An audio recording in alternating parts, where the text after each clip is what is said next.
Assalamualaikum warahmatullahi wabarakatuh.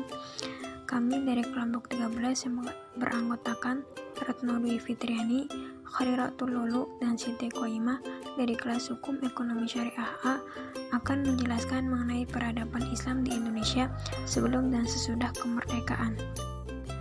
Penjajahan masa Belanda. Kehidupan peradaban bangsa Belanda di Indonesia yang berlangsung selama kurang lebih 350 tahun dibagi menjadi dua periode.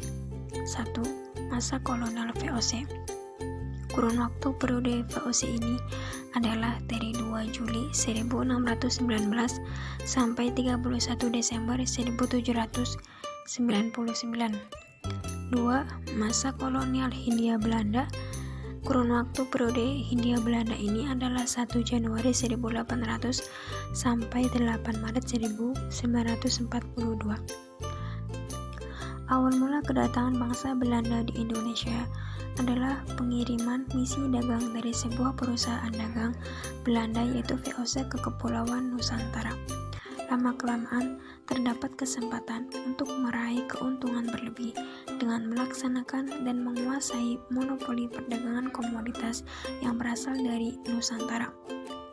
VOC pun mendirikan ragam infrastruktur penunjang kegiatan perdagangan perusahaannya di Nusantara yang semakin hari menyerupai layaknya sebuah negara sendiri. Setelah hampir 200 tahun berkuasa dan dikarenakan permasalahan baik internal yaitu kerugian dan korupsi serta eksternal serangan perusahaan saingan dari negara lain, VOC harus dinasionalisasikan, diambil alih oleh negara, dan wilayah Nusantara langsung diambil alih oleh pemerintah kerajaan Belanda.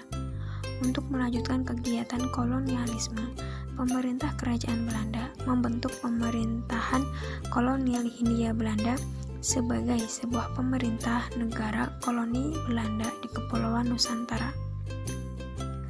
Sepanjang kedua periode kehidupan bangsa Belanda di Indonesia tersebut telah banyak terjadi perjuangan dan pertentangan dari penguasa serta masyarakat setempat.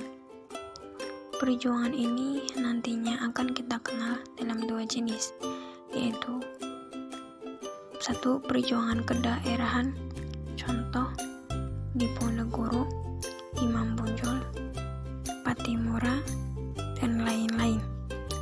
2. Perjuangan dan pergerakan nasional, contoh Budi Utomo, Sarekat Islam, Taman Siswa, dan lain-lain.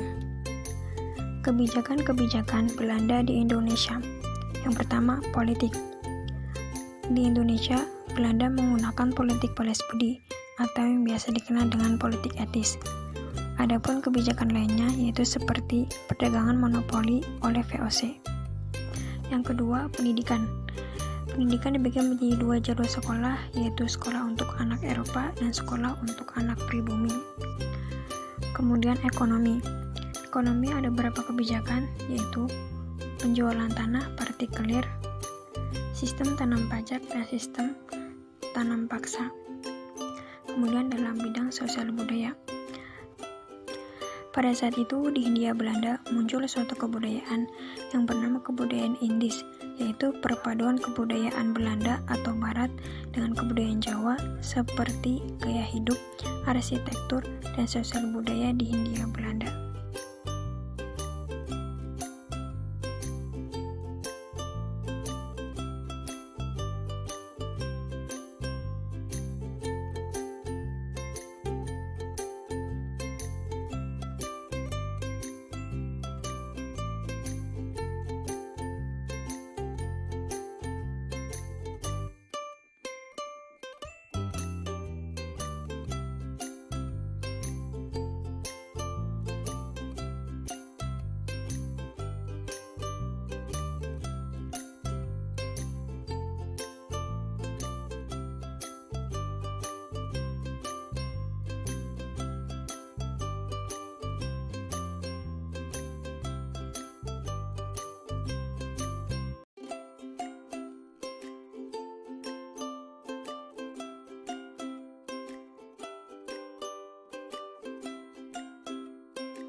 Keadaan sosial masyarakat pasca kemerdekaan. Pasca proklamasi kemerdekaan, banyak terjadi perubahan sosial yang ada di dalam kehidupan masyarakat Indonesia pada khususnya. Dikarenakan sebelum kemerdekaan diproklamirkan, di dalam kehidupan bangsa Indonesia ini telah terjadi diskriminasi rasial dengan membagi kelas-kelas dalam masyarakat. Bidang pertanian semakin banyak menyerap tenaga kerja baru dengan membagi pekerjaan kepada sejumlah buruh yang jumlahnya semakin meningkat. Keadaan kehidupan politik dan pemerintahan Indonesia pada awal kemerdekaan masih belum stabil. Ketidakstabilan ini disebabkan oleh faktor-faktor berikut. 1. Faktor intern yaitu dari dalam. 2. Faktor ekstern yaitu dari luar.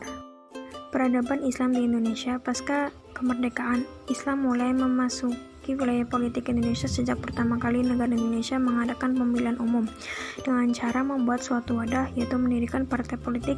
Pada waktu itu partai yang berasaskan Islam yaitu ada dua, Partai Masyumi dan NU. Kemerdekaan dalam konteks negara adalah bebas dari kuasa penjajahan. Pada masa sesudah kemerdekaan dibentuklah suatu lembaga yang bernama Departemen Agama. Keadaan ini juga berpengaruh dalam berbagai bidang, yaitu 1. Di bidang pendidikan, 2. Majelis Ulama Indonesia atau MUI, 3. Di bidang hukum Islam. Sekian dan terima kasih. Wassalamualaikum warahmatullahi wabarakatuh.